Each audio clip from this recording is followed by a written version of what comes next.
Thanks for choosing this free Anfield Index podcast. If you'd prefer to listen to this or any of our other shows without adverts, then now's the time to check out Anfield Index Pro. With AI Pro, you can supercharge your entire listening experience. You'll not only get all of our podcasts without the ads, but you'll have them far faster with our quick publish feature available exclusively for subscribers. AI Pro also puts you in the heart of our sound studio, with an option to listen to many of our shows live and interact with the podcasters in real time as the shows are recording. Upgrading couldn't be easier. AI Pro is available on all popular podcast platforms, and we have our own apps for Apple and Android. Just head on over to AnfieldIndexPro.com and get started today. Hello and welcome to your post-match Raw on AI Pro, podcasting to you from a field here in beautiful rural Ireland. I am Trev Downey, and joining me to give their immediate reactions to Brighton 0, Liverpool 2 in the Premier League from the Amex Stadium are Dave Hendrick and Jim Boardman. Dave, you'd say that's a game that had everything, really. You know, lots of sort of interesting moments of outrage, but the main thing, really, the takeaway for me from the whole afternoon is just how constantly upset our man Cucurella was, and the Brighton fans were, because they just seemed to believe that every single decision should go their way and that they were being absolutely defrauded by Mike Dean. I've never seen such combined outrage and indignance from a set of fans in my life. Now, granted, we will have to talk a little bit about Dino later on, but it was a strange sort of feature of an otherwise, I think, perfunctory enough outing for the Reds. Yeah, I mean, all very straightforward, really, for Liverpool. You know, a nice 2-0 win where there's not really much danger from the opponent. They had a couple of late chances, but only one of them was troubling to Alisson. We controlled most of the game. They had a little bit of a spell early. We get the goal. And then they start crying about anything and everything. And what's amazing is they don't take a second to realise they've still got 11 players on the pitch when they shouldn't have 11 players on the pitch, because Bob Sanchez should have been sent off for the challenge on Diaz. And to then cry and moan about what I thought was largely a fairly competent refereeing performance, I just don't get it. I don't get Brighton fans today. You don't really have any grounds to whinge and moan about. You just didn't really put it up to us at all. Once we got the goal, you just sort of went into your shell and allowed us to play the game at our pace, control the game at our pace. We had the more threatening opportunities. There couldn't be any arguments against the penalty. So I don't really understand. It was very gammon-esque. So to amuse myself, because of the gammon nature of the Brighton fans, I started to rename some of their players to more wholesome British names. So like Robert Sanchez, Bob Sanchez. Tariq Lamptey is Tony Lamptey. Joel Veltman is just Joe. Lewis Dunk is fine. Mark Cucurella, Mark is fine. Stephen Alzate, that's fine. Yves Bissouma is, of course, Ian Bissouma. Solly March is fine. Alexis McAllister is Alec McAllister. The guy is ginger. Why is he pretending he's not Scottish? It's a disgrace. Why is there such a big gap between the Mac and the Alistair on his shirt as well? Yes, it's not. That's the thing. It's not McAllister. It's Mac Alistair. I don't know. It's bizarre. And his brother Jim Alistair or something. That's it, exactly. And Neil Mopay is fine, except that we're not having any of that fancy A bullshit. It's Neil, son. And that's what it'll be from now on.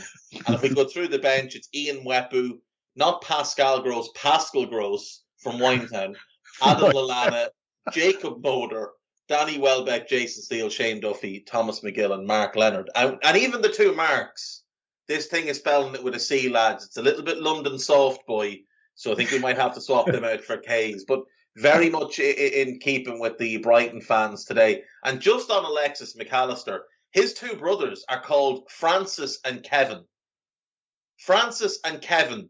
These are a family masquerading as Argentinians when we know they were born in Edinburgh. That's ridiculous. Are you serious? Yeah. They are of Irish and Scottish descent, but their dad's name is Carlos. This is fucking great. Of course, the only thing I would have to pull you up on there is the obvious first name change for Cucurella is Sideshow Cucurella. Yeah. It's magnificent hair, though, isn't it? It genuinely is. And when he gets really angry and it just starts to really take hold, it puts him in line as the potential no context successor to Joel Matip when the sad day comes that Joel moves on from the Premier League. A no context Cucurella could be very funny. If you didn't know better, you'd think Cucurella, you saw a photo of him, you'd think he was some like one-hit wonder EDM act, wouldn't you, from the 90s? or the bass player from Whitesnake or something like that. Well, I'll tell you what he is. He's very, very good, almost Evertonian-esque at calling for handballs and looking outraged while doing it. That is for sure. Jim, I mean, like I say, it's an interesting afternoon. The game was a little bit flat at times. I think an awful lot of that might be what Dave was alluding to. They were a team that sort of looked beaten for a lot of the game, or sort of looked like they didn't really have too many ideas how they were going to cope with us. I think it must have been quite disheartening because their best efforts were often met with, sort of a perfunctory block by Joel Matip, or being eased off the ball by Virgil, or our fullbacks working very, very hard, or actually midfielder tracking runs and things like that. So it wasn't an easy afternoon for them. And you've got poor old Graham Pollard there, who's a highly rated man in the game. Looks a little bit to me like a recently retired SAS officer, just wondering what he's going to do with the rest of his life. And, I think the takeaway for me, Jim, was that after, I think I was in the minority of people who were cautiously, a little bit worried about the fact that we had lost that game in Anfield to Inter. I wasn't able to lean into it was two halves and we lost the second half and we won the first half, so we go through. I wasn't able for that. I didn't want us to lose that Anfield record. It's silly, but these things matter. And the worst thing in the world then would have been any sort of negative result here, because that's the opposite of the kind of momentum that you want. And I just love the way these lads are relentless, Jim. They just get the wins when we need them again and again and again. Yeah, and I think, after that game the other day, I was more sort of glass half the other way. My glass was fairly full after that aggregate win. But that would have taken a lot out of us. And that although I think on the night, the main thing was we don't want to lose on aggregate, you can imagine at 2-1 on aggregate how much harder and how much more worried you're getting as fans, what you're going to be like as a player. So I think that took a lot out of us. And I feel today was almost like, lads, like, this is like when you go in work on a Monday morning and you've had one of those weekends, when you've had one of those heavy weekends that even carried on onto Sunday night, and I'll turn up, I'll be here, I'll look like I'm here, but I'll just do the bare minimum. I'll get away with it today. I'll not do nothing. I'll do the bare minimum. And it almost felt like that's how Liverpool approached the game. It felt like we kind of invited them onto us a little bit to start with. Yeah. But in that kind of surety that we've got, without being arrogant, that on the whole, we're not bad at stopping teams when they do come at us. And, let them do it. Let them sort of get their energy out of the way for the first 10, 15, 20 minutes, whatever it takes. It wasn't even that long in the end. But that's the kind of a tactic I think we've done in the past, where you, as a fan, you're worrying and thinking, what the hell's going on? We're letting them have a go at us. But none of the lads look fazed by it. I mean, Virgil van Dijk generally does look calm, doesn't he? But as the song says, but we do look calm, and we do seem to let them come at us. And I think maybe what people have been saying about Brighton as well is their biggest problem is they've drawn a lot of games, which was a worry for me today. Maybe this would be another draw for them that they'd have been made up with. But one of the worries has been they're not that great in the final third, and maybe those draws are down to them not taking chances when they get them. In the end, I don't think we gave them that many chances. And I think the frustrations they've got, by all means, aim them at the ref if that makes you feel better. But to be honest with you, you can do that for the next 3, 4, 5 seasons, and you're not going to get any better if that's where you're aiming your frustrations. Because basically, the reason you're drawing a lot of games is because of how you're finishing. It's how you're not, getting those goals in, not making those chances, clear-cut chances. I do think Liverpool were more relaxed today. The fact that they got so few chances is perhaps more to Brighton's detriment than to Liverpool's praise, if you like. And yeah, if you're a Brighton fan, there'll be plenty of times to moan at referees, but really, I think sometimes you need to look closer to home. I think Jurgen leaned into a similar sentiment with regards to our performance. I always get a bit nervous when he's been interviewed by that Des Kelly lad, because they don't exactly have a great history, and he's a bit of he's thrown Daily Mail's Des Kelly. Yeah, he's thrown a few haymakers at Jurgen in the past, who rightly got annoyed with him. But it seems as if Jurgen's pretending all is well anyway. But he did echo a similar sentiment to what you were saying there. Like, sometimes you just got to get through games, was the gist of what he was saying. There would be games where, when you're on a run like this, where you have to get through them. And I was really taken by the thing that was mentioned. I don't know, Dave, maybe it was you who mentioned it, but I read it somewhere where Kloppo was talking about Pete Kraviet, saying that one of the most important things in football is to know which games to lose. Yes. And that really came into sort of firm sight there this afternoon, because we got that kick in the arse, got that sort of, okay, we can't win every game out of the way, and came and did the business in a nice functional way this afternoon. And let's have a quick look at the lineups before we start the details of the match. And I do actually want to have a quick word about the referee and the VAR thing, and get that out of the way before we get into the game itself, so we can sort of breeze past it when it occurs. We started a Liverpool lineup with what seems to be very much the manager's first choice defence. We had the midfield unit of Henderson, Fabinho and Naby Keita, and Salah, Mane and Diaz, who again I think seem to be his preferred three, regardless of fitness at the moment. And a very pleasing level of strength on the bench, with Thiago there, Jimmy Milner, Firmino back from injury, Joey Gomez, Curtis Jones, Diogo Jota, Tsimikas, Kelleher and Harvey Elliott. I mean, that does the heart good in and of itself. I don't know if there's a lot to be said about the lineup really for the Reds. If you have anything you want to jump in on there around that, or we just sort of breeze past it. Yeah, Jim? Yeah. My only thought was that Diaz came in, and you think, who did he come in for? And to be honest, the last couple of games I would have said he could have come in for any of the front three, from last, not the last couple of games, sorry, from the last game. I don't think the main front three have been great the last couple of games. So, the fact there's four of them all together, I say the main front three, and obviously Bobby's not involved, but you get what I'm saying. I think Diaz deserved his start, and really Klopp could have kind of dropped any of the others that he dropped. I think that's a fair point. And, Mo Salah will have to hold his hand up and say that that's the way the form has been going. That's going to be an interesting little chat at some point today. Do you know what? Let's do it now, because again, it may not come up in the run of the thing. Can I just get an opinion from the two of you on this? Because it's the kind of thing that turns into Twitter sensation, especially if the game hadn't gone our way. I think it would be the only thing people are talking about. As it is, I've seen hardly a mention of it.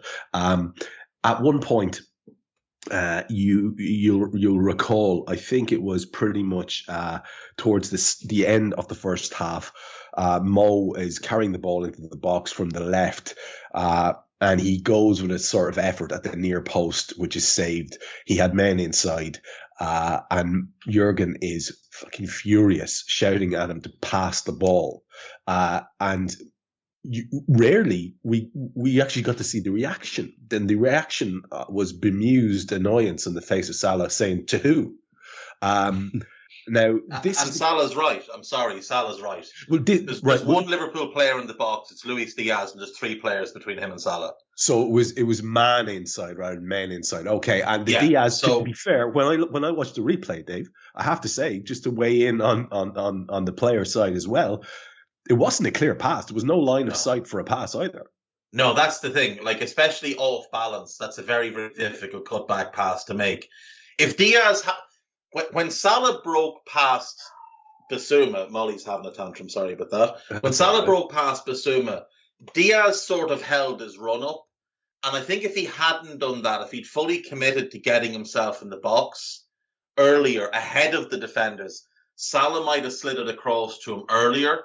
But Diaz held his run, whether it was he didn't want to run offside or whatever it was, I don't know. But I don't think there's any blame there on Salah. And Klopp did the same thing. Look, if anyone wants to focus on it, Klopp did the same thing to Diaz in the second half when Thiago put him through. Yeah. And in defence of Diaz, he was clearly looking to get the pass to Jota, but he kind of stepped on the ball or got it caught under his feet and had that heavy touch that brought it towards the goalkeeper. So, look, Klopp wants more goals. Klopp wants to win every game. He wants to bury teams when we can. He doesn't want to leave any risk of falling behind. So you can understand it from Klopp's angle. But at the same time, Klopp can't see it the way we can with the benefit of the TV cameras, or the way Salah can in real time, where he's got Yves Bissouma, who's one of the better midfielders in the league, chomping at his heels. And he looks up and there's just yellow shirts and a dot of red behind them. There's no real obvious pass on for him. So in the end, he probably did the right thing in taking the shot. Now, in the end, it was a fairly weak, tame shot. But I think, look, there's been a lot of talk about Salah the last few days. And obviously part of it is his agent, who, as we know, is a troll and wants to get a reaction, wants to spark a bit of controversy, putting up some laughing emojis after Klopp gave his press conference. People have decided to interpret them as him mocking Klopp. That's not necessarily what the case is. It may be, it may not be. Then you get the biggest spoofer in all of football, Fabrizio Romano, who's a shameless liar, whose entire career is built on lies, coming out with an exclusive on his YouTube channel, which you can watch and he'll draw ad revenue from. And people are saying, oh, well, it's clearly come from the agent, because look at this tweet from January where the agent tweets Fabrizio. Are you people living in a fucking circus world? If Rami wants to get something out there, he will not leak it to Romano because he knows Romano's a clown. He will leak it through the Arab press and have it come out that way, which is what he's done before. Or he'll leak it to the French media where he's got contacts. He's not going to leak it through Romano. And he's not going to leak the truth either. I think this is something people forget. If I was in a room with, let's just say, the Liverpool board or whoever, and Salah and his representatives, and I was sitting there watching them discuss the next contract and listening to the figures being thrown about and the terms that they want putting in and they won't put in and all the rest of it, I would hear my version of what was going on. I would see what I thought were the differences. I would see what I thought were the main sticking points, and what I thought were minor ones that could easily be sorted out if they do these big ones, and so on and so forth. And then, even if I was being as honest as I was in my interpretation, the chances are I wouldn't get it exactly right. Now, no one who leaks anything from those kind of talks is ever going to be totally honest in their interpretation of what's being said. It's always going to be weighted to whatever suits them. It's always self-interest. Agents are the best at it, aren't they? And people working with agents, so. And here's the other thing. Here's how you know Romano's making it up as he goes along. Because he tries to tell you Liverpool's side of it as well. This is what Liverpool want. He has no contacts at Liverpool. None. Liverpool don't leak anything to anybody bar Paul Joyce. He's the only one that ever gets anything major. Neil Jones will get certain things because he's got local contacts because he's a local lad. David Lynch will get certain things because he's a former staff member at Liverpool. But they don't get big news or anything like that. Joyce is the only one. When Joyce gets it, it's basically confirmation that something is done or about to be done. Mm-hmm. They don't leak anything. Nothing leaks out of Liverpool. And if Liverpool believed for a second that Rami, whatever his surname is, was the one leaking it to Romano, you can be guaranteed he'd have been getting a phone call today. And he'd have been put right back in his box. And the thing is, his only legitimate client is Salah. And the only reason he's got Salah is because they're friends. This is not some big-time agent. This is not Mino Raiola. This is not George Mendes. This is not Pini Zahavia. This is a guy who is a small-time agent with one main client. And the only reason he has him is because Salah trusts him. Salah's not going to trust him if he's fucking about with his career at all. And for those that say, oh, well, look, Salah's dip in form started in mid-December when Fabrizio says the contract talks broke down. Bullshit. Salah tore Chelsea apart in early January. Then he went to the AFCON. And in the space of 26 days, he played 7 games. In those 7 games, he played every single minute. 90, 90, 90, 120, 120, 120, and 120. That's basically 8. If you count at a time, he played 8.5 games of football in 26 days. The guy's tired. That's why he's come back from AFCON not looking the same. He came back and demanded to play straight away. Klopp had to hold him back on the bench just to not burn him out. But he came on against Leicester. He was only back in the country and he comes on against Leicester a couple of days later. That's not a guy who's at any sort of odds with the club, who's demanding to play straight after coming back. And then he's played 90, 90, 79 and 65 because Klopp's given him a bit of a rest. But he's relentless. He plays every game and wants to for this club.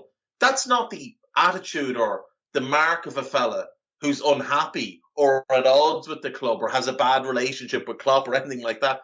People need to settle themselves down. Never, ever listen to anything that comes out of Romano's mouth and ignore the agent.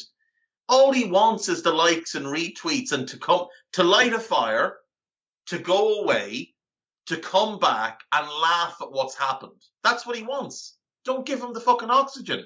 And the thing is, when Mo Salah's running around the pitch, when Mo Salah's warming up, when Mo Salah's sat in the dressing room at half time listening to whatever Klopp's saying, Salah's not thinking, oh, but if I could just get another 50 grand a week. There's none of that on his head. That's not on your mind. You don't think of that when you're playing. I've never played as a professional footballer, but I reckon I'm 99% certain that most players would be thinking about winning the game, scoring the goal, getting the form right, whatever drives them, whatever got them into football in the first place is what's in your head when you're on the pitch. And no player plays every game of the season one after the other perfectly. None. And that you can go back, Kenny Dalglish, Steven Gerrard, John Barnes, Lionel Messi, any of these players. Luis Suarez put together the best Premier League season I've ever seen in 13-14. And he had 5 or 6 bad games in that season. Like bad, not just, not at his best. He had outright bad games in that season. It happens to everybody. Like you said, it happens to Messi. It happened to Maradona in his prime. It happens to them all. Everyone has a couple of bad games here and there. When you play as often as Salah does, and you get dragged and kicked as often as Salah does, you're going to have the odd off game. But this nonsense of, the new narrative on Twitter of, he wants $500,000 a week. How greedy can he be? Well, first of all, there's been absolutely no suggestion from anybody reliable that he wants anything close to that. In fact, that's been denied by both sides multiple times. Secondly, where was your energy when other players, we won't name them, but other players ran to the media because they weren't getting what they wanted in their contract talks? Well, let me just come in here, because if you ever wanted any validation for your belief that your online existence, your Twitter life, the Twitter itself is not the real world, then let me just give you this example before we go on to have a look at Brighton. Don't worry, folks, I haven't lost the run of myself here. I just do want to get this in. So you may be familiar with the fact that you may have seen one or two of them over the last couple of years. I just like to do these piss take tweets, which are quotes attributed to Klopp around the day of press conferences. Because everybody's retweeting all the Klopp comments, really po-faced stuff, real serious. Klopp says this, Klopp says that. So I do, and I take the piss. And yesterday I tweeted this Klopp on Salah, and then in inverted commas, all good. The boy will make his own decision. I'm more of a Subway guy, but if Mo wants the chicken and stuffing triple from Sainsbury's, then all good. That's the sandwich game. That's what I tweeted. Now, I swear to Christ, 5 or 6 people quote tweeted that and said things like, "What a sensational comment from Klopp. What a brilliant analogy," said another one. "Klopp is class, isn't he?" said another one.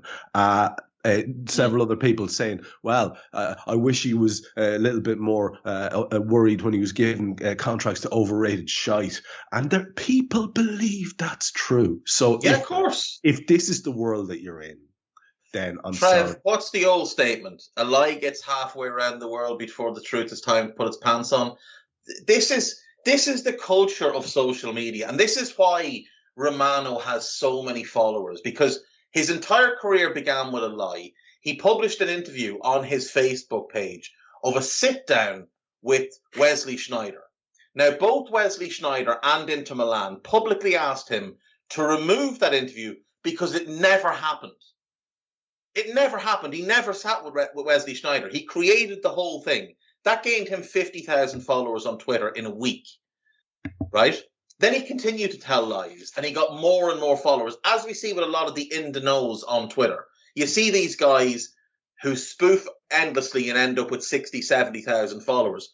Romano basically did that to begin his quote-unquote career. And when you get to a certain number of followers, there's a weird thing where people start to take you seriously because, well, you've got loads of followers. So clearly you're reliable and worthwhile. And his following then grew because people are sheep, more people followed because others were following.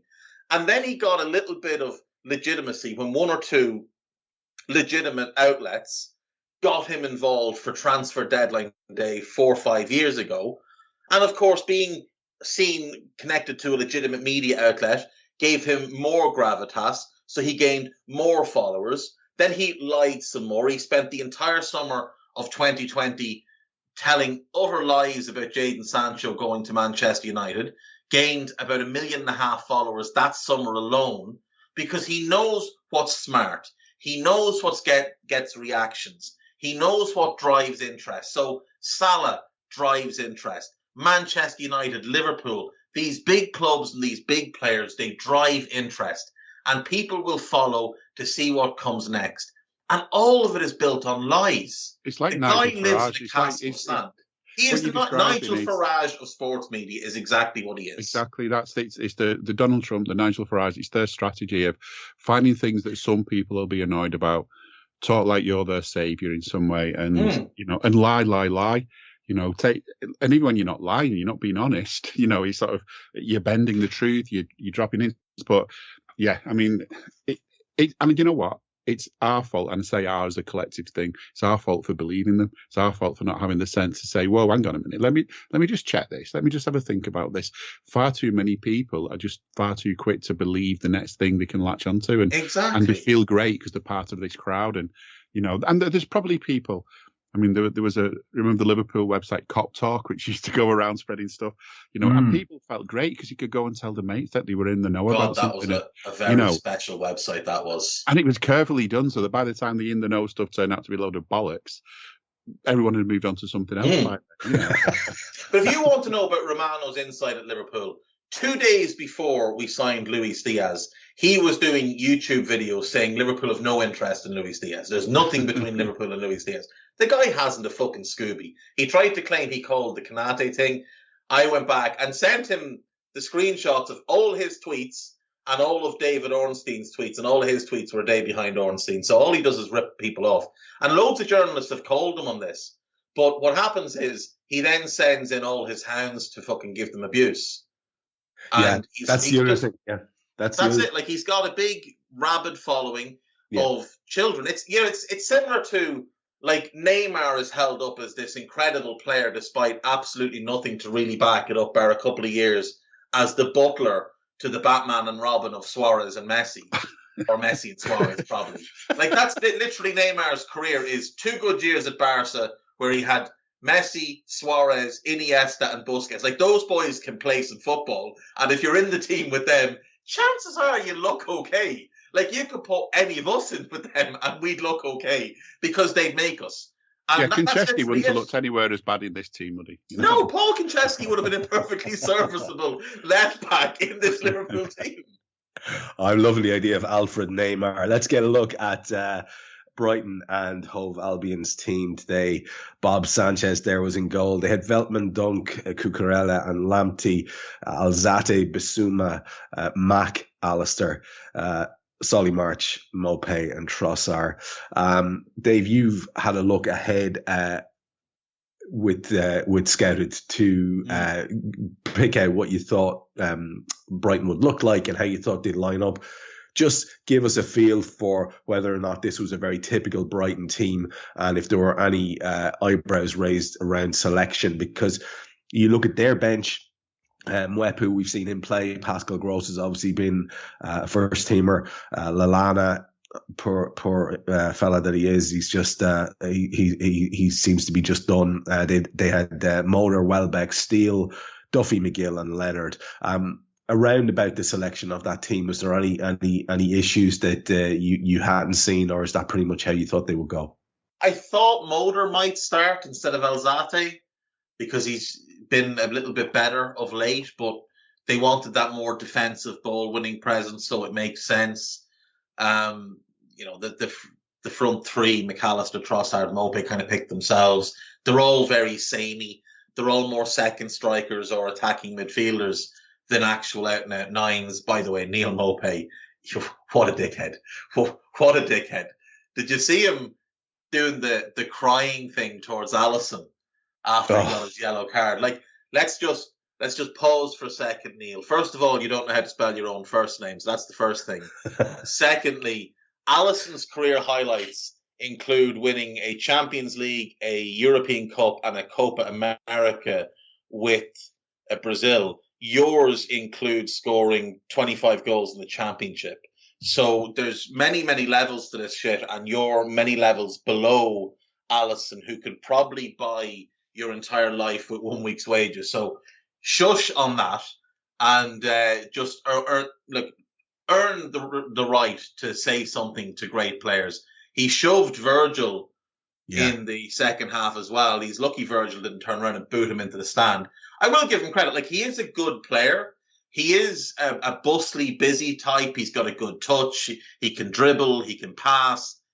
But, you're gesturing at the best goalkeeper in the world while your team are 2-0 behind. That kind of goes back to what I was saying about their fans blaming the referee for everything. He's moaning at the goalkeeper when, he should go away and look at his own self. What can he do to turn that Championship player into a Premier League player instead of moaning at moaning at the best goalkeeper in the world?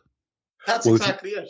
If you're talking about levels, we should, before we move into the details of the match, because we will end up talking about the Brighton players, obviously, point into of the incidents in the game.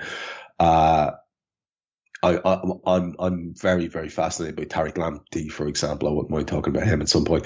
But speaking of levels, I mean, we have the man in the middle today, Mr. Mike Dean, who is probably on just a certain level of his own. I don't know necessarily it's higher or lower than anybody else's, but it's off to the side. Mike is quite the showman, as we know. He loves a dramatic gesture. Say again, Jim? Disco Dean.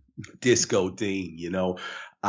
I was looking at him today, I was thinking, you've both seen New York traffic cops, right? The way they're really into the gestures. They give it the full gamut of gestures and hand signals. Mike Dean really reminds me of a traffic cop, but probably in that Village People traffic cop way as well, because he does have a sort of flair to him. He needs the white gloves. He would absolutely love some white gloves as well, like snooker referee white gloves. I think that would look perfect with him as well.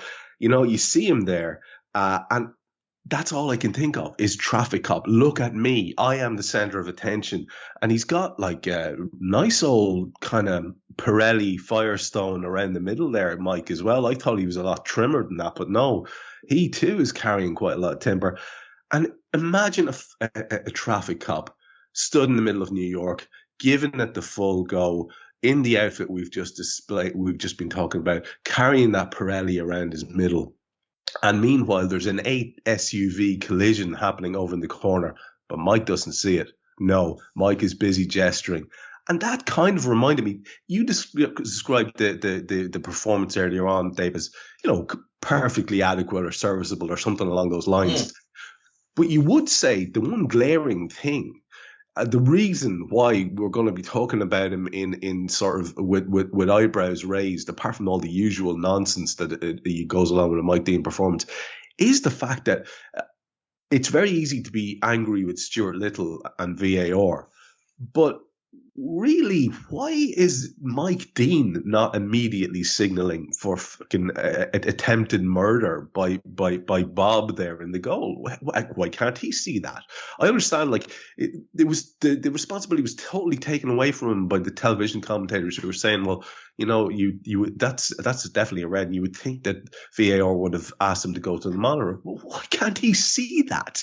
It's Harold. I assume it's because it does look a lot worse from behind Sanchez than it does from behind Diaz. Like it kind from the angle behind, when you see Diaz running onto the ball from behind Diaz, it looks like there's contact, but it looks like it's more of a brush.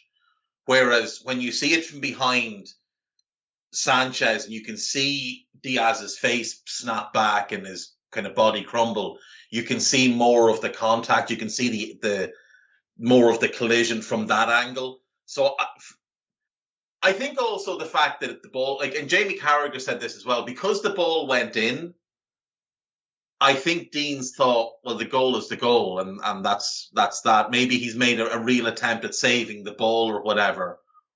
But I think it's Stuart Atwell, or Stuart Little as you called him, who's really to blame on this. But we know he's an incompetent fool anyway, both as a referee and a VAR. Stuart Atwell getting a big call wrong can surprise nobody because, well, he gets every big call wrong because he's shit. Yeah, the only one that gets shocked by a bad Stuart Atwell call is Chris Kavanagh, because Chris Kavanagh doesn't believe that people can get things wrong except him all the time. Jim, we should start with the details of the match because we're quite a ways into the show at this stage without getting started on the game. And to be fair to Brighton, they did start with a level of intensity that I suppose was to be expected. Anyone who was watching Inter Milan play against us will have seen the benefits of literally giving us no space to play in, and it seemed like they were trying to reproduce that. They had a decent opportunity for Mopé on 4 minutes. His shot, he's running into a bit of space too.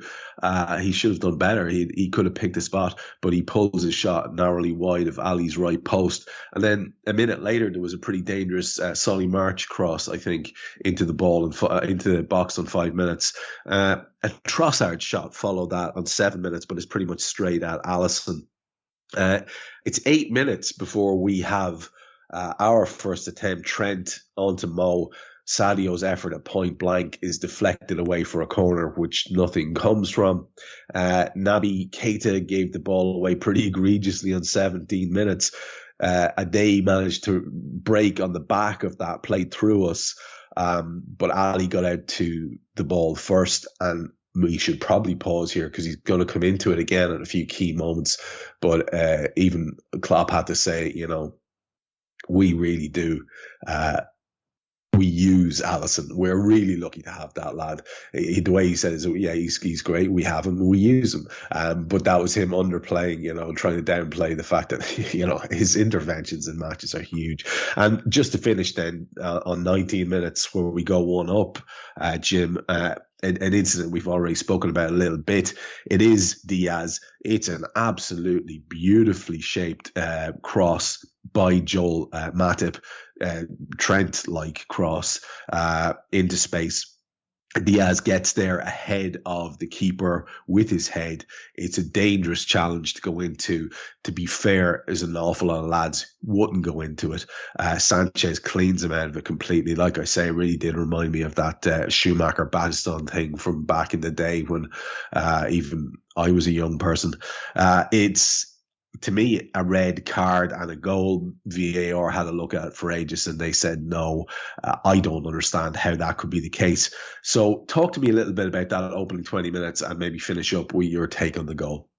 Yeah, I think early on, like, as I said earlier on, I think Brighton came at us and we kind of let them a little bit. I mean, maybe that's not the right way of putting it, but I think maybe more is we weren't too worried, and maybe it is that thing that we tend to have someone who'll get the final block in, and if that final block doesn't work, we've got Alisson in the sticks to do the work for us when we need him, and he does.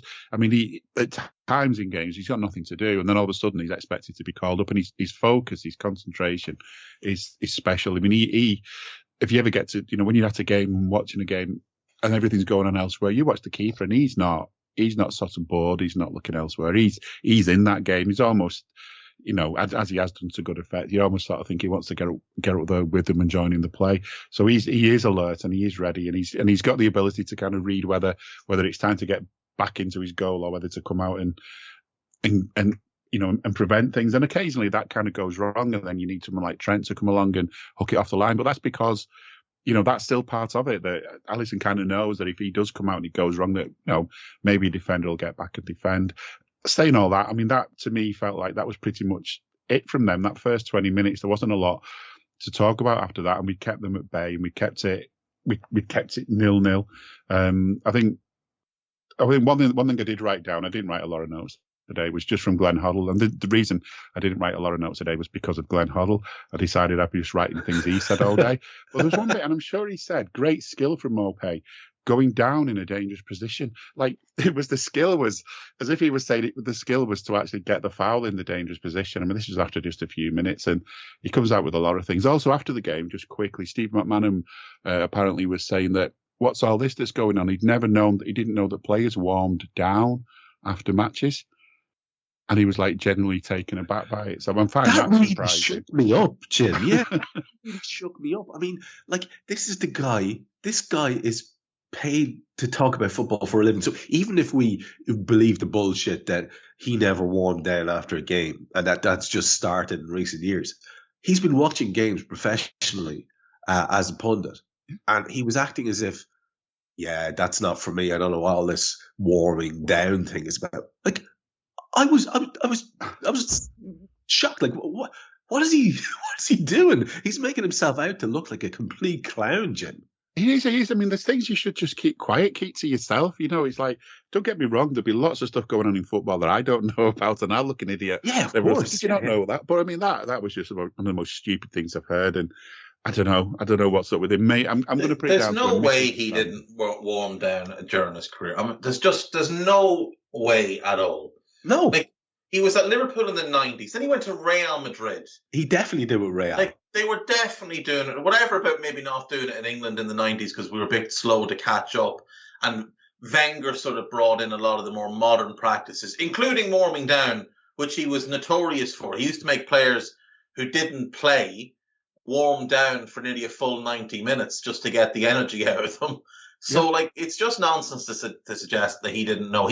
Steve McManaman's an idiot, and it's such a shame because he was such a great player. He was such a great player. Like, he would be in my all-time Liverpool 11 of players I saw sort of start to finish at Liverpool. He would be in my 11 for that. And yet, in 25 years, the only memories I'm going to have as I get old and decrepit are that Steve McManaman's a really shit commentator. Was he a good player? Well, I think so. He was pretty good, but he was a really shit commentator. It's like the Back to the Future photo. Oh, that's fading away now, isn't it? It's like Mark Lawrence. Mark Lawrence, and most Liverpool fans know Mark Lawrence as a fucking buffoon.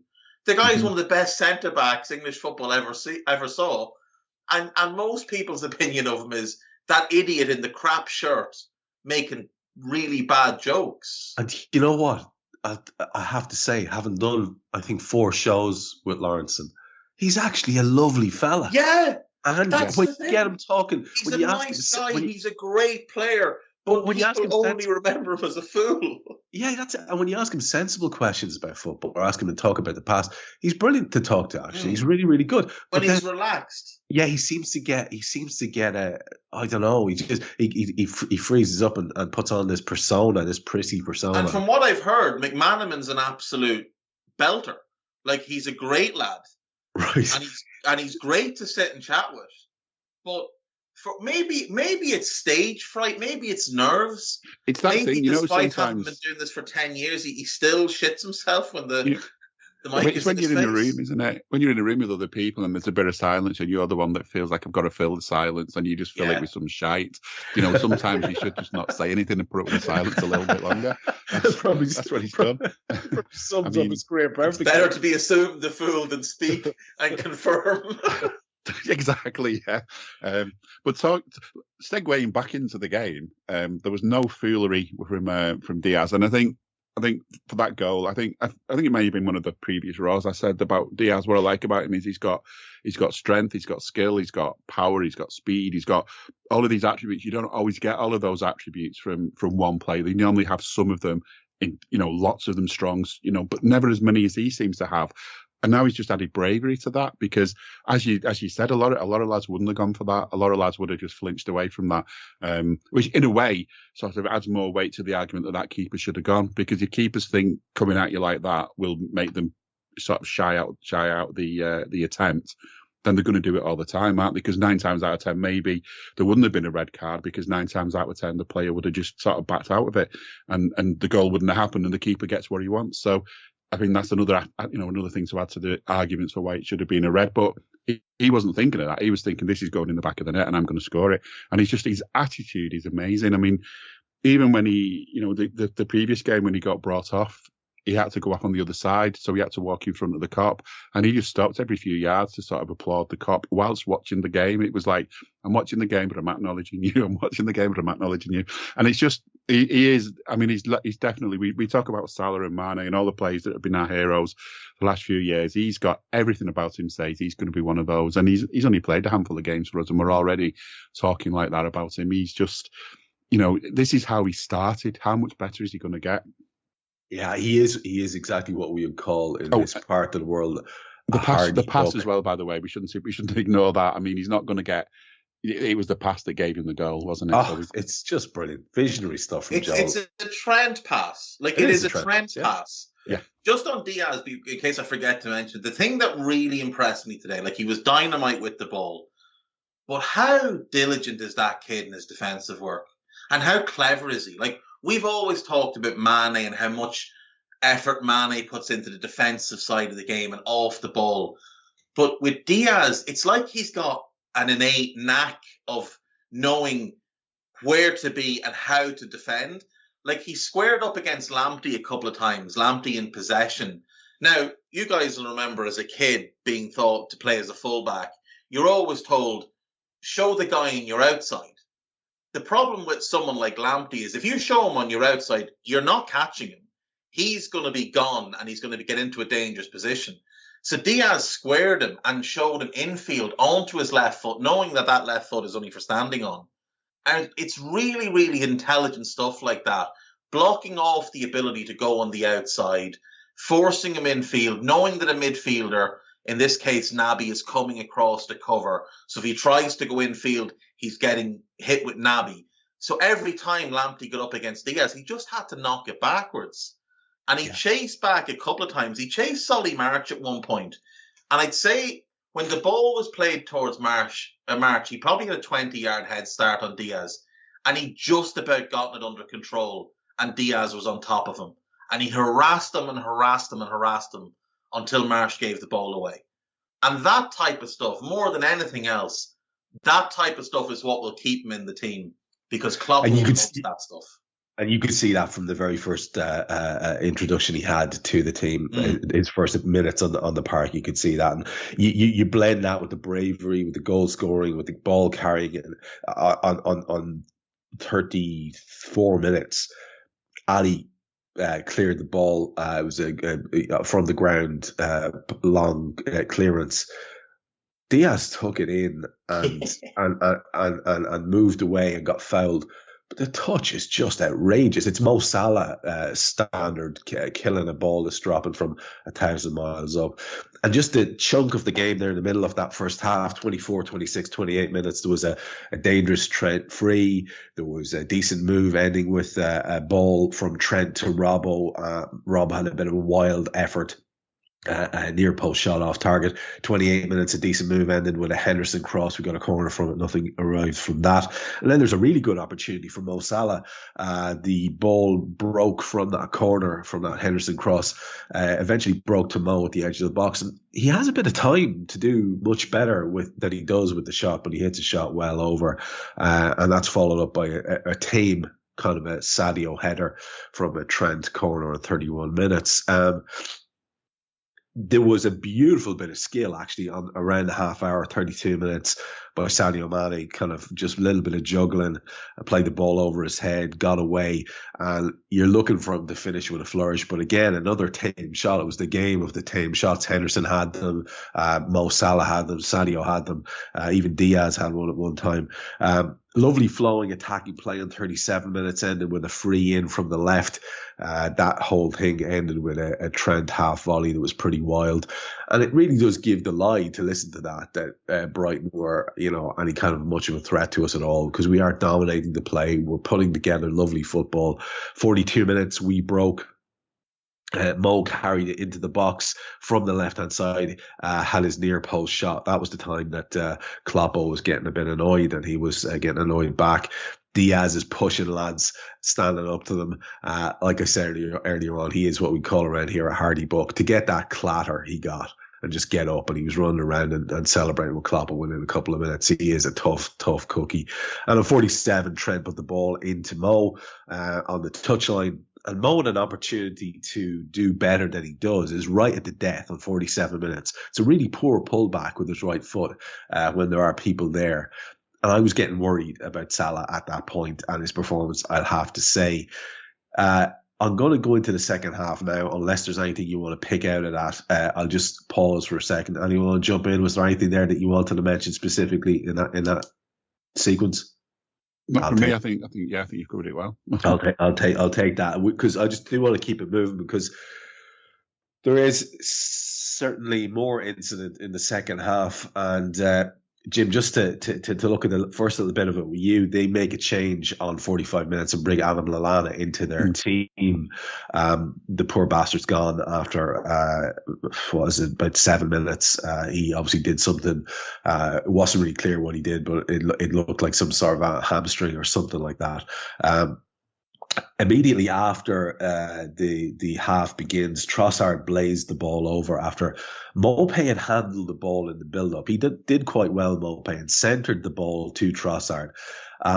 It was a wonderful opportunity for Trossard. A terrible shot considering the opportunity that he had.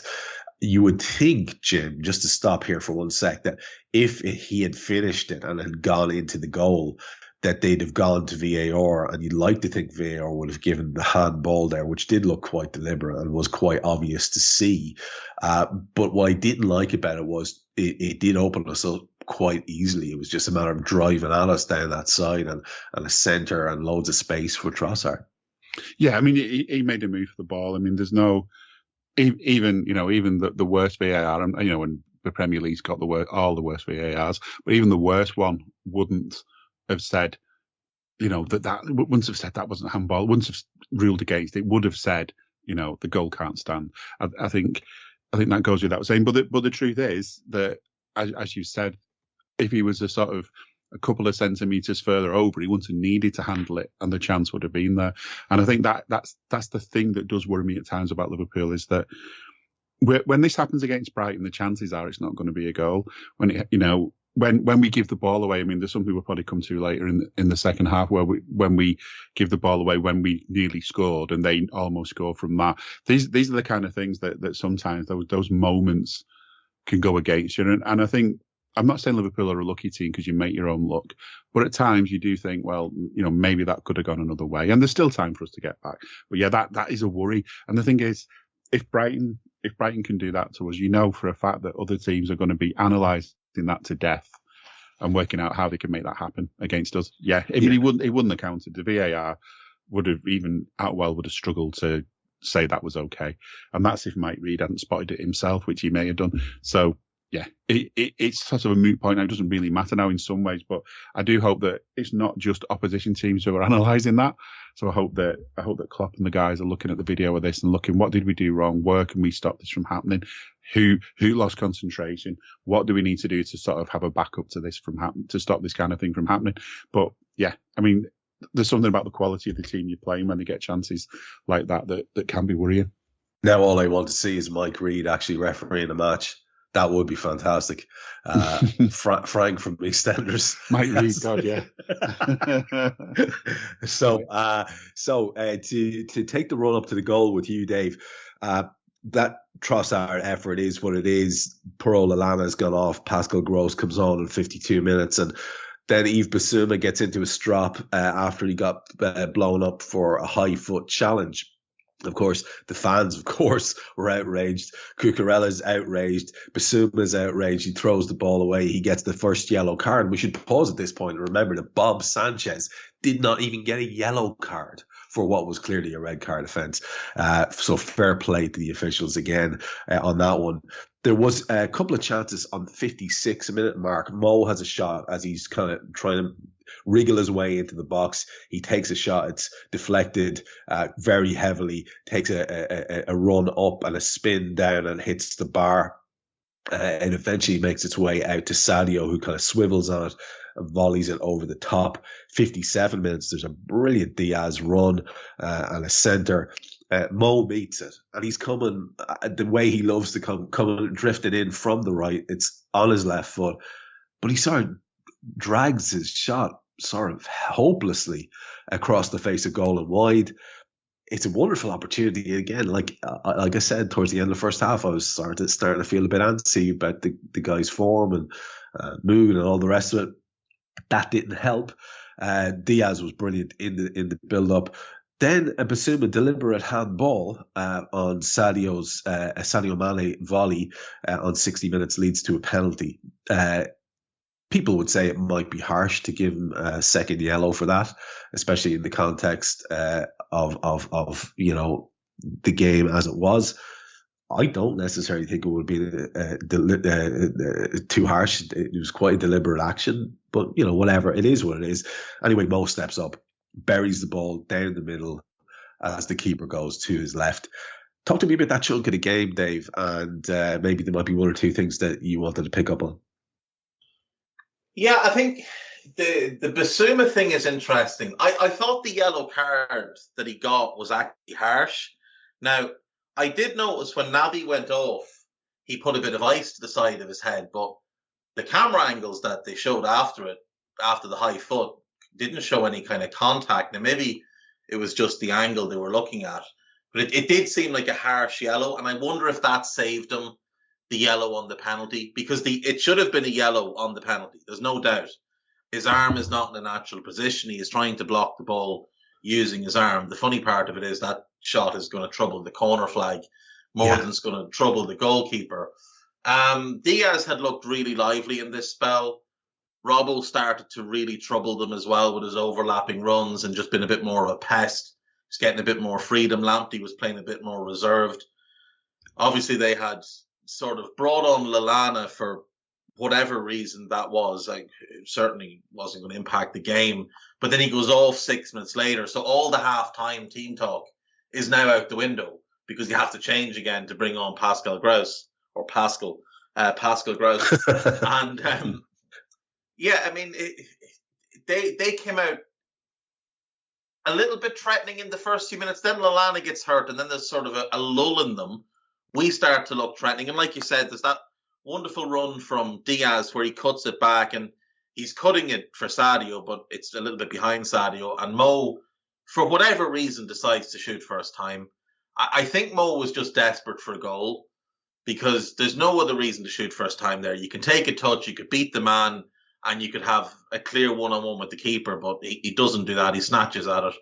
Then there's that other one where Mo kind of scuffles through and hits the shot that loops off Dunk.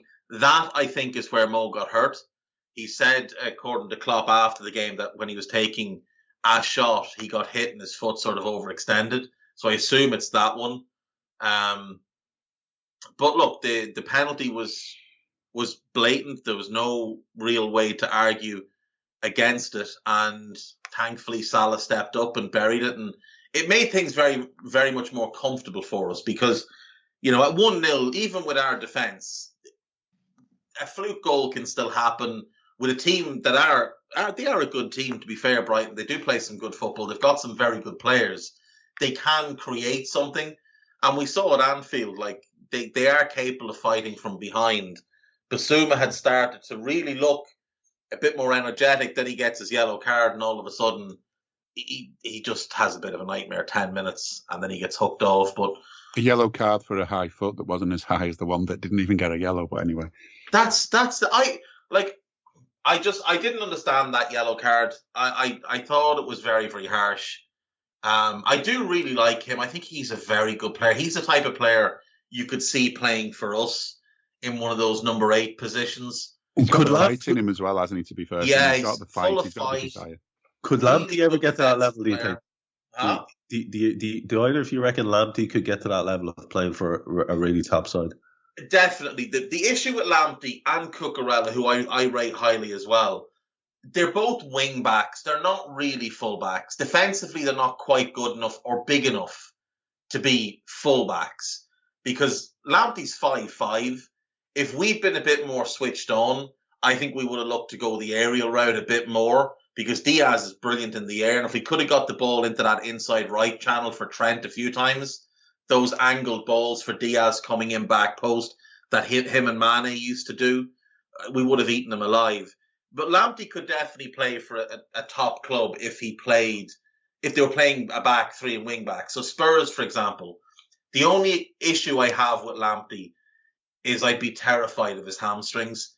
He had a hamstring injury that kept him out for almost a year. Yeah. And all that does is give me Michael Owen flashbacks. That's all that does. So I'd be a little bit worried about his injuries, but he is a very, very good player. Like, he's really good. Cucurella's really good. Lewis Dunk. I mean, what's the difference between Lewis Dunk and Harry Maguire? Other than Harry Maguire has better PR, Lewis Dunk's a better defender than him. So, Lewis Dunk could have played. He's probably past the point where he'll bring big money because I think he's 30 now. But he could have played. Basuma could definitely do it. I think Trossard's capable of playing, maybe not for a top club, but certainly for like a West Ham or a Leicester. McAllister, I think, could play for one of those type of clubs as well, and Mopé the same. There's a lot of good players in that Brighton team. I think one thing about Dunk is that he stayed loyal as well, hasn't he? Which is, I mean, not every player who stays loyal is a great player. I'm thinking of you, Matt Le Tissier, but that's more about what you did after you stopped playing. But Dunk, he stayed loyal to his club, and he's going to basically stay in that team much longer than maybe he would have done if he had one of those moves a couple of years back, because he would have got too old to play at the top level.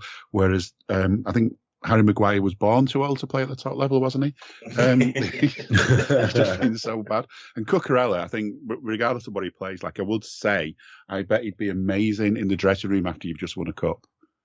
Oh, yeah. He's your Costas Simicas type of vibes. Yeah, all about the vibes. And vibes. Let's take a run through the events, and afterwards, like we said, Mo was on the deck for a while. On 63 minutes and went off. We bring on Thiago and Jota for Naby and himself.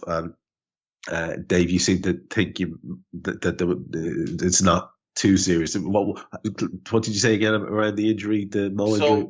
Klopp, this is what Klopp said. He said, God, where is it? This is from Paul Gorst. We will see. He thinks it's not serious when he hit the ball and it got blocked. So that's why I assume it's that one chance where the block came in and the ball looped onto the crossbar. It got blocked, and I think the foot got slightly overstretched. Okay, right. So it doesn't seem like it's going to be anything serious, but obviously we've got a big game coming up in midweek, and we're going to have to hope that he's okay. But Mo's a machine. I mean, what's he missed through injury? 4 games in 5 years? It's going to take a lot more than a little bit of a foot injury to stop him. What I was thinking before as well, I mean, with Adam Lallana, they're not at the same level of player, but what Adam Lallana did for us when he did it right was great. And his biggest problem was he couldn't play more than 60 minutes a lot of the time. He couldn't play 2 games in a row a lot of the time. And those injuries were what stopped him developing, I think, into an even better player. Because wherever he came to Liverpool, like most players who come to Liverpool in the last few years at least have become much better once they've worked with Klopp and his team. It's a shame with Lallana that he had so many injuries. You can see by the way people went to him, how Klopp went to him afterwards, how well guarded he is at the club. But that's the thing, he's a player, sadly, one of those, like Michael Owen was in a way, that has those injuries and that starts to affect the game, and you can't rely on them in the same way anymore. Sadly, Oxlade-Chamberlain might be sort of I think his injury didn't do him any favours, clearly. But yeah, with Salah, regardless of how good the player is, when you've got a player who keeps as fit as he generally does, touch wood, then you've got a quality that you sort of can't buy. That for players to keep the fitness like that is special, and you can't underestimate the importance of that. That strength and robustness, we saw it with our Uruguayan striker. You see it in someone like Messi as well. That's just always available. It's a real thing. It's a really, really important quality.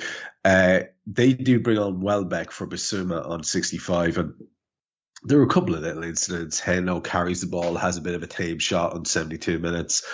Another yellow. McAllister this time is late on Jota, who was breaking. 80 minutes. Mopay left a bit on Ali. Pretty nasty little deliberate late tackle as Ali's clearing the ball. 82 minutes. We were breaking.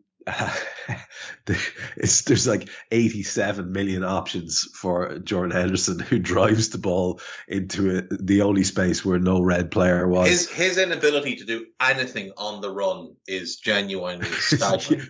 with a bit of time on the run, yeah. If he's under pressure, he tends to be better. But anyway, 83 minutes, a decent move, ended with a Robbo pullback, but it missed everybody. 84, there was a deep cross headed across goal by Solly March. Virgil pulled it behind for a corner. Fabinho picks up a yellow. Milner comes on for Henderson on 85. There's a Trossard cross on 88 minutes. And Ali is absolutely outrageously good. A reaction save par excellence to tip it over the bar from Welbeck. Point blank. It's unreal goalkeeping. Just a lad at the peak of his powers. 89 minutes, we had a break ourselves. Beautiful Thiago pass to Diaz, who got in, was ahead of the defender, but just oddly for him, just couldn't seem to sort his feet out, and it kind of got away from him. The keeper got out, smothered it. They added 5 minutes, and we had another little Ali show. 91 minutes, he was very, very good, quick off his line to anticipate a dangerous ball into the box. Then he threw it straight out of play. Classic Ali, right? Then they break, and Ali saves brilliantly as near post as Solly March is raiding in from the left. And then he came out and claimed the corner. It was basically the Ali show there towards the end. And another thing that I just wanted to mention, there was a really good block by Joel Matip, and then a follow-up headed clearance by Joel on 94 minutes. And that was one of the features of the game for me, was how quietly efficient Joel Matip was. He got in a lot of blocks. And I thought he'd been having a slightly ropey spell, Dave. Where there was a little question mark against his form.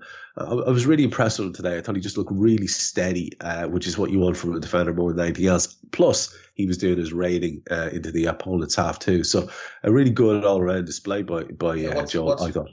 Bizarre is that he won Player of the Month for February, despite that is weird. Not been anywhere close to the best player in the Liverpool team. It was probably the worst month he's had all season. Yeah. But he scored against Leeds, so maybe that's why. I don't know. I don't know why he got it, but I'm not going to criticize him for taking it. He should be delighted. He's the first centre-back since Virgil in 2018 to win it. Only the second, I think, since 2013. I think Vertonghen won it back then. So, look, credit to him, and he was excellent today. I thought probably in our top three best players. I thought Diaz, Naby, when he was on the pitch, was excellent. Bar one sloppy pass in the first half.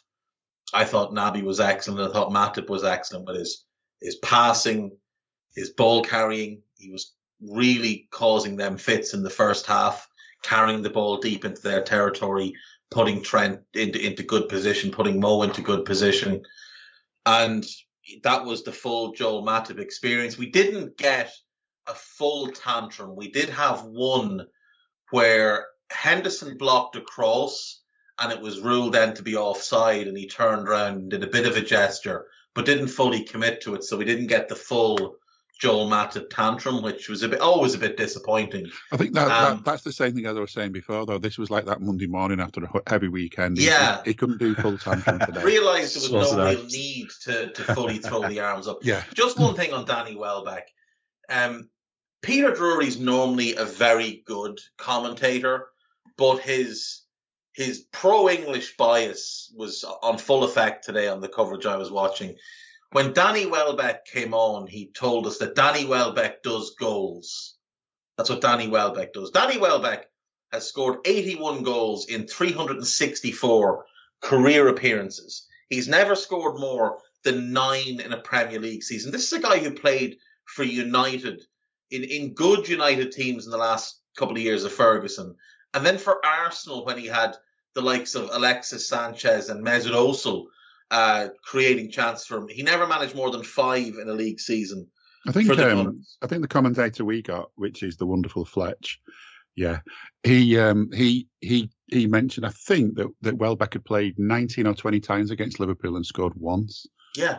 Do you know what I mean? And some of those Danny will have been Welbeck against bad Liverpool. Brendan Rodgers. Danny Welbeck is a shit version of Divock Origi. That's what he is. He's a shit version of Divock Origi. And when he had that chance, Peter Drury thought that was the ideal time to tell us that that's what a top club striker does. Not score. Tremendous. Fair play, Pete. Yeah. Fair play. Fair play. I think, now in fairness, I will say, to defend Peter Drury, he was commentating with Efan Ekoku, who is mindlessly boring and talks an immense amount of waffle.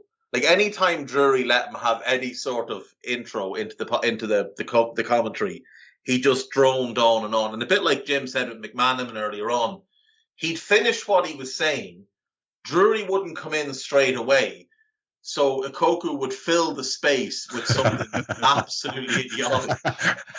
Like that priest and Father Ted. I was just thinking exactly that. The most boring priest in Ireland. Yeah. It's a lot of competition for that spot too. Jim, let me get your closing thoughts and any plugs for what you've got coming up, and then Dave will be back to you to finish the show in a second with yours. On the whole, then, as a whole, if there's any takeaways and anything specific, if you want to lean into a topic or something that I didn't cover, please do that, and then do finish by letting folks know where they can hear you soon.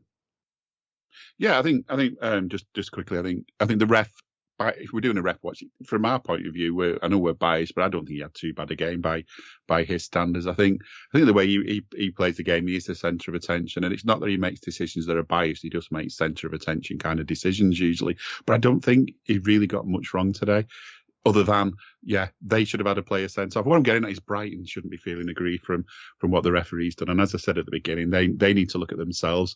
I think if Liverpool are going to look at themselves, they need to look at this and think, you know what, it was 2-0. We didn't have to step out of second gear probably in this game, but just have a look at those moments where they had chances that might have been taken by better players, and make sure that we just start to plug those holes when we do start to play against, or before we start to play against those better players. I think you look at things like, we just mentioned Lallana and his injury problems and stuff, and I think Matic's a player that, if he hadn't had his injury problems, imagine how good it would have been to have had him the past few years. But maybe the good side of that is that maybe we wouldn't have gone out and bought Virgil van Dijk, so it kind of worked out in the end, didn't it? So I'm quite pleased with that. I think, we got 3 points, we got 2-0, so that the goal difference helps on along a little bit. I think, that if you're going to be critical of today, maybe we could have done with making that not a 2-0, but making that a 4 or a 5-0. But I would rather have a 2-0 than a 1-1, which maybe today, if we'd have gone out for a 5-0, we'd have ended up with a 1-1. So I've nothing to complain about. I think the fact we've not talked about the match a lot says a lot about it, that the match itself, we did the job, we did what was needed, we did the bare minimum maybe, but we got the job done, we got the 3 points, we closed the gap. So, okay, City can play a game and give us our game in hand back, but it just keeps that bit of pressure on them. A draw today would have won the league for them, I would think by now. I think the sort of psychological difference that would have made would have been massive. So we've got to keep winning. I think one other thing is that, this sideshow of Mo Salah, we need to kind of wind our necks in about it a little bit. There's nothing that we can say on social media, no matter how angry we get, that's going to be read by anyone in the Liverpool hierarchy and make them go, quick, get on the phone to John Henry, let's change all our plans, we're doing it wrong. This guy with all these followers on Twitter has just come up with the perfect answer to it. It's being done, and whatever gets done will get done, and we can react to that when it happens.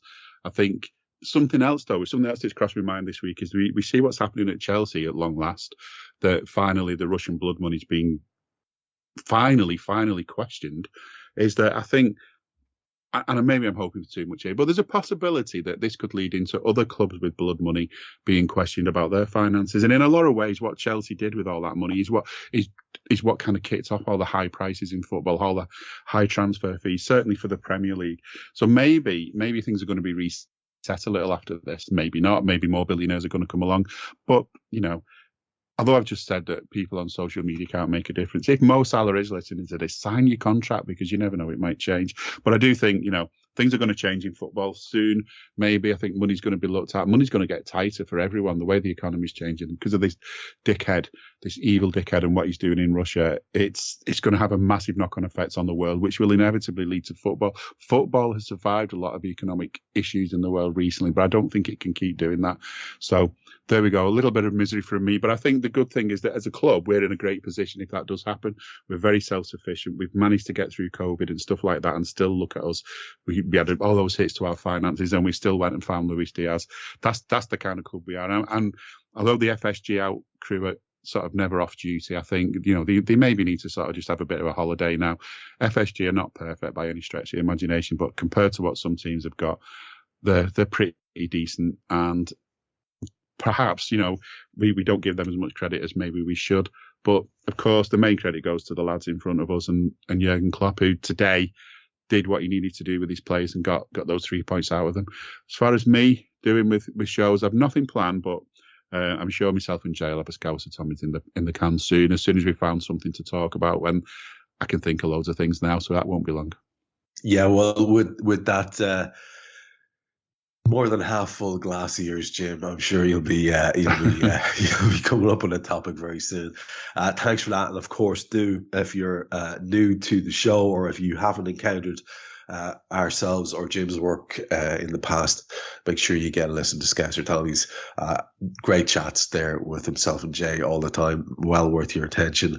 And Dave, just get your wrap-up thoughts to finish the show, and a reminder of the 11 billion podcast you'll be doing next week. Yeah, loads of podcasts. Daily Red every day at lunchtime, Two-Footed every day at 4, sometimes 4:30, but normally 4. There'll be a couple of Scouteds during the week. There'll be probably something else as well. As far as the game goes, I think we got through everything. It was one of those sort of almost Benitez era-esque 2-0s where we won. It was comfortable. We weren't at our best, but we were still comfortably the better team. We had a couple of standout performances. Joel, I think Ali, you could say, Naby, and Diaz. I thought Sadio had a very good game as well, actually, which we didn't really get to during the game. But I thought a lot of his link play and dropping off was a lot better than it has been in recent games. So credit to him. If Mo refines the spark, that front three will cause everybody a lot of problems. But just to close on what Jim was mentioning there about FSG and about Chelsea, there's been a lot of talk about who'll buy Chelsea. And I can't see any situation in which the Premier League, or indeed the British government, who will have to oversee this sale, will allow more blood money into the country, into the league. I think what we're going to see is an American owner. The vast majority of the interested parties are American owners. American owners come in two forms. There's the John Henry and there's the Glazer family. Neither of them are good news for Chelsea. Now, John Henry, from a business point of view, is about the best owner you could possibly have for your football club. From a purely business point of view, he doesn't put money in, but he doesn't take money out. He insists that the club run self-sufficiently. He appoints really smart people into key positions, and he tries to maximize every single area of gain he can. But the bottom line is that finances will dictate the approach of the club. So for a club like Liverpool, who make an absolute shit ton of money, we can compete because we make enough money to attract Klopp, attract the players we have, and compete. For a club like Chelsea, who makes substantially less than us, a John Henry owner, while he would keep the club financially very well off, while he would ensured that there was smart people making smart decisions, that the club was healthy. John Henry's approach at Chelsea, where they only make about 2/3 of what we make, would mean a limit on what they can achieve. You're talking 4th to 6th most seasons, the odd cup, the odd Champions League appearance, Europa League most seasons, and maybe you can win that and get yourself into the Champions League, whatever, but that's what that would mean. The alternative, which is the majority of the people who have been linked to buying Chelsea, are more along the lines of the Glazers. And what they will do is they'll buy the club, they'll then remortgage the club, leverage that debt onto the club, have the club service that debt, take money out in dividends every year, put no money in, not update any of the infrastructure. So if you look at the Glazers, they inherited a state-of-the-art Old Trafford, state-of-the-art training ground, state-of-the-art academy, all three of which are now massively outdated in comparison to their competitors, whereas Liverpool's have all gotten better. We've got a brand new training ground that encompasses our academy as well. Anfield has been extended, is about to be further extended.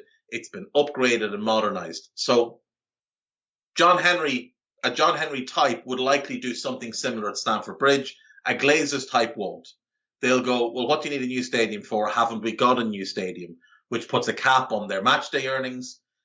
They're not nearly as big a club as they like to pretend they are, so they won't make the same kind of commercial deals that we make. And they won't be in the Champions League, so they won't be as attractive to commercial partners as we are. The Glazers also don't appoint smart people. They don't go for the best in class. What they go for is yes men, sycophants, people from the inner circle, people who are unqualified to operate in key positions. Your Ed Woodwards, the current chap Richard Arnold, is not very good at his job. Their football director, Neil Murtaugh, or is it Neil Murtaugh? Something Murtaugh. He is basically came in with David Moyes, failed with David Moyes, stuck around, kissed the right backsides, and got a key position. Darren Fletcher is technical director with no experience, and who, by the admission of the manager, no one knows what he does at the club on a day-to-day basis. I think the other thing as well, just quickly on what you were saying then, is that when Manchester United go through a rough patch, and I hate to praise their fans, on the whole, they've got a massive fan base around the world who are pretty loyal to the club, and as much as they hate seeing what they're going through, a lot of them will still say, well, I'm still buying all three kits, I'm still going to go to all the games, I'm still going to throw my money in. Chelsea fans will lose interest. A lot of them are just new fans, and I know there's a lot of new fans who are just as good as the rest, but you know what I'm on about, that kind of fan who's like, it's just...